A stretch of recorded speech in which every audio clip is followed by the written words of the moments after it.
Nara Lokesh uncle మా నాన్నకి ఎలాగైనా పింఛన్ వచ్చేలా చేయండి.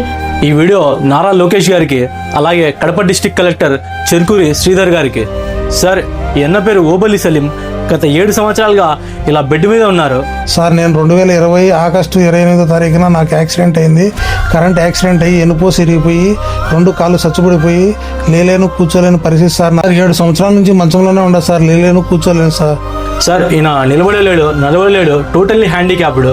ఈయన అయినా కూడా 6,000 పెన్షన్ వస్తుంది, 15,000 పెన్షన్ రావడం లేదు. సార్, వచ్చే 6,000 పెన్షన్లో ఇల్లు గడవడానికి, పిల్లలు చదివించుకోవడానికి, మా మెడిసిన్ మందులు మాత్రలకు చాలా ఇబ్బందిగా ఉంది సార్ మాకు. సార్, మన ప్రభుత్వంలో పూర్తి స్థాయి వైకల్యానికి గురైన వాళ్ళకి 15,000 పెన్షన్ అని చెప్పారు, కానీ ఇక్కడ ఈయనకు 6,000 పెన్షన్ వస్తుంది. పర్సంటేజ్ ఆఫ్ డిసబిలిటీ 99% ఉంది. 15,000 పెన్షన్కి ఈయనకు ఎలిజిబిలిటీ ఉంది సార్. ఎన్ఆర్ఐ ఇంకా P4 సభ్యులైన మొహమ్మద్ ఆరిఫ్ గారు కూడా ఈయనను కలిశారు. ఈయన పెన్షన్ గురించి కలెక్టరేట్లో కూడా అర్జీ పెట్టారు. నారా లోకేష్ గారు, కలెక్టర్ గారు, మీరు తలుచుకుంటే కుటుంబాన్ని ఆదుకోగలరు. వీళ్ళది మన కడప జిల్లా సిద్ధోటం మండలం దగ్గర ఉన్న బాక్రాపేట సమీపంలో మల్లేనిపట్నం. దయచేసి ఈ కుటుంబానికి 15,000 పెన్షన్ ఇచ్చి ఈ కుటుంబాన్ని ఆదుకోండి sir. It's my India, it's my team. జై హింద్.